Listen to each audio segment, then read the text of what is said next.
जय श्री राधे, जय श्री श्याम।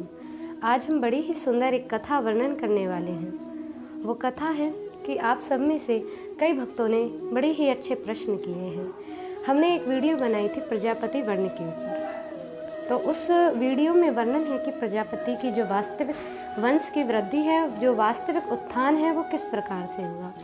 आप में से कई भक्तों ने अब तक उस वीडियो को नहीं देखा है, तो उसका लिंक हमने डिस्क्रिप्शन बॉक्स में डाला है, तो आप वहां पर जाएं और उस वीडियो को देखें। तो अब जो हम वर्णन करने वाले हैं, आपने प्रश्न बड़ा ही अच्छा किया था कि जो कथा में आया वेदव्य और वेदविद के द्वारा प्रजापति की वास्तविक सृष्टि में उत्थान हुआ था, वास्तविक उनकी पहचान हुई थी। ये बात सत्य है, ये गरुड़ पुराण से ली गई कथा है। लेकिन आपका प्रश्न भी बहुत उचित है, जो आपने कहा कि दक्ष प्रजापति को प्रजापतियों का अधिपति और प्रजापतियों का उत्थानक माना जाता है। लेकिन जो दक्ष प्रजापति रहे, ऐसे तो ब्रह्मा जी भी स्वयं प्रजापति नाम से उल्लेखित किए जाते हैं, और ब्रह्मा जी ने जो 9 प्रजापतियों का उल्लेख किया था, जो 9 प्रजापतियों का उन्होंने उत्थान किया था, उन्हें प्रकट किया था, उनसे अलग अलग प्रकार की सृष्टि रची गई थी। अत्रि जी को प्रजापतियों में गिना जाता था, जो 9 प्रजापति हैं, लेकिन आज अत्रि को एक ब्राह्मण वंश के, एक ब्राह्मण गोत्र में माना जाता है। तो वास्तविक जो प्रजापति का वंश रहा था, वो तो वेदव्य और वेदविद के द्वारा ही सृष्टि में आया था। बाकी दक्ष प्रजापति, मरीचि प्रजापति, पुलस्त्य प्रजापति, पुलह प्रजापति, क्रैतो प्रजापति, अंगिरस प्रजापति, अत्रि प्रजापति इत्यादि ये प्रजापति सब प्रजापतियों के नाम से माने जाते हैं। लेकिन जो वास्तविकता रही, आपका था प्रश्न कि दक्ष प्रजापतियों को हमारा उत्कर्ता और हमारा वास्तविक वंशज माना जाता है। तो दक्ष प्रजापति से जो होने वाली संतानें थी, तो उनकी वास्तविकता ये थी। दक्ष प्रजापति को ब्रह्मा जी ने कहा था कि जाओ तुम जाकर के सृष्टि रचो। तो ब्रह्मा जी के कहने पर दक्ष प्रजापति ने इस बात को स्वीकार किया, और दक्ष प्रजापति ने स्वयंभू मनु की पुत्री, जिनका नाम था प्रसूति के साथ में विवाह किया, और उनकी दूसरी पत्नी थी वीरनी। तो प्रसूति और वीरनी एक वीरन नाम के प्रजापति की पुत्री थी, जिसके कारण उनका विवाह दक्ष प्रजापति के साथ में किया गया था। तो अब वीरनी और प्रसूति से दक्ष प्रजापति की, मतलब राजा दक्ष की 16 कन्याएं हुई थी, जिन 16 कन्याओं में से 13 कन्या दी गई थी धर्म को, और बची जो 3 कन्या थी उनका विवाह, जिनमें से मैया सती का विवाह प्रभु शंकर के साथ किया गया, स्वाहा का विवाह अग्नि के साथ किया गया, और स्वधा का विवाह पितरों के साथ में किया गया। इस कारण से ये 16 की 16 कन्याओं का विवाह हुआ। अब यहाँ से आगे जो 13 कन्या धर्म को दी थी, उनमें थे श्रद्धा, कीर्ति इत्यादि, ये सब उनकी पुत्रियाँ थी।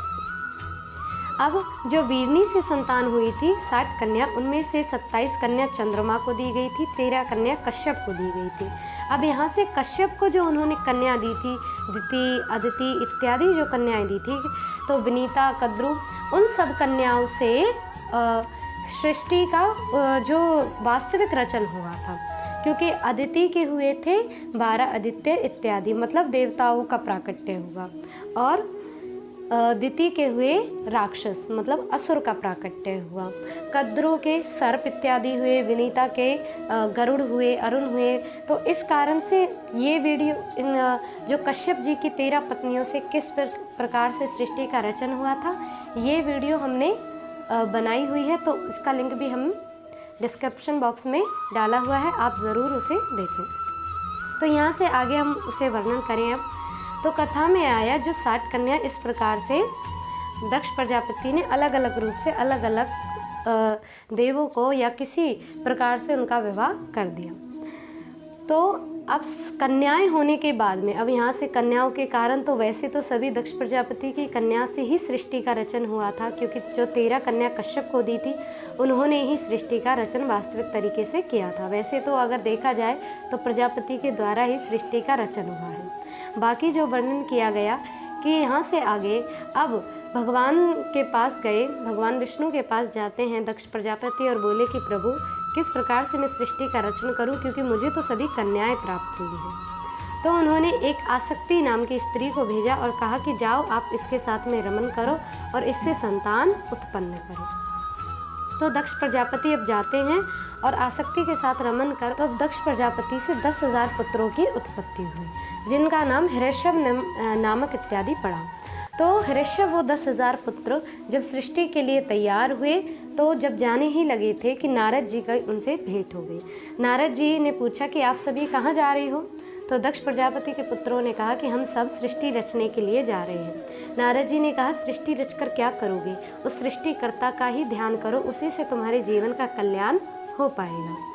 नारद जी की बातों को सुना बड़े भाव से और कहा कि आपने सत्य कहा। और नारद के दिव्य ज्ञान के कारण ही उन सब पुत्रों ने त्याग धारण कर लिया। मन में प्रभु का नाम लेते हुए जाने लगे और जब प्रभु का नाम लेते हुए अब वन में जाकर के तपस्या करने लगे।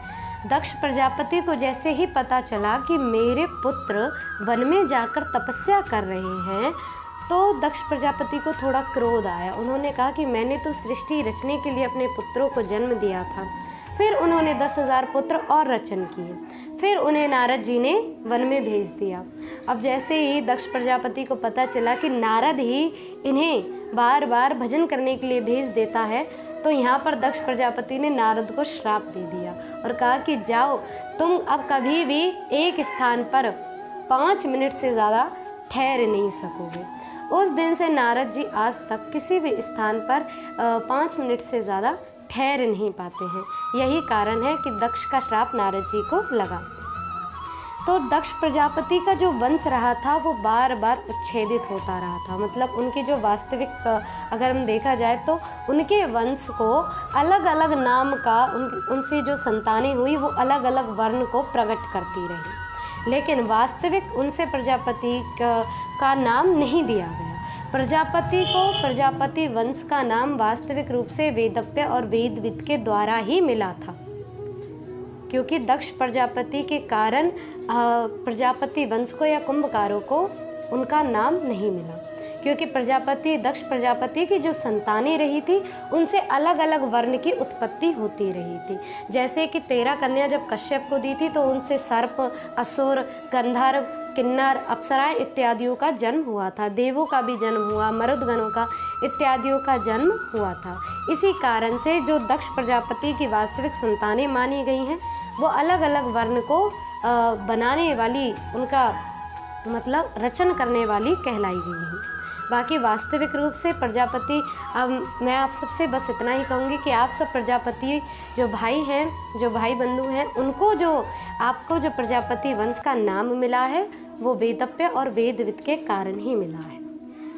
जो आप कुंभकार, जो मतलब कुंभ का निर्माण करते हैं, कुम्हार हैं, वो वास्तविक रूप से वेदव्य की संतानें रही हैं और जो प्रजापति मतलब कहलाते हैं वो वेदविद की संतानें रही हैं। तो इस कारण से ये जो हमने वीडियो आपके लिए पहले ही वर्णन करी है, तो आप इसे दिव्य भाव से समझें। और जो दक्ष प्रजापति की कथा है वो विष्णु पुराण में भी उल्लेखित है, पद्म पुराण में भी उल्लेखित है, श्रीमद् भागवत पुराण में भी उल्लेखित है और सभी मतलब माना जाए तो ये आधे से ज़्यादा सभी पुराणों में इस कथा को उल्लेखित किया है, दक्ष प्रजापति की जो ये वंश विवरण की कथा रही है। और अगर अभी भी आपके मन में दक्ष प्रजापति के वंश को लेकर कोई भी संदेह है तो आप अवश्य हमसे प्रश्न कर सकते हैं और हमारा भी प्रयास रहेगा कि आपके प्रश्न जहाँ तक हैं आपका संशय दूर हो और आपको दिव्य रूप से शास्त्रों की, अगर हम बस इतना ही हमारा मत है कि आप तक शास्त्रों का दिव्य ज्ञान पहुँचे और आप वास्तविकता से परख रहें और वास्तविकता को समझें। तो आशा है आप सभी इस कथा को दिव्य भाव से समझे होंगे। तो ऐसे ही आनंद रूप से दिव्य कथा को श्रवण करते रहें, आनंदित रहें, प्रसन्न रहें। जय श्री राधे, जय श्री श्याम।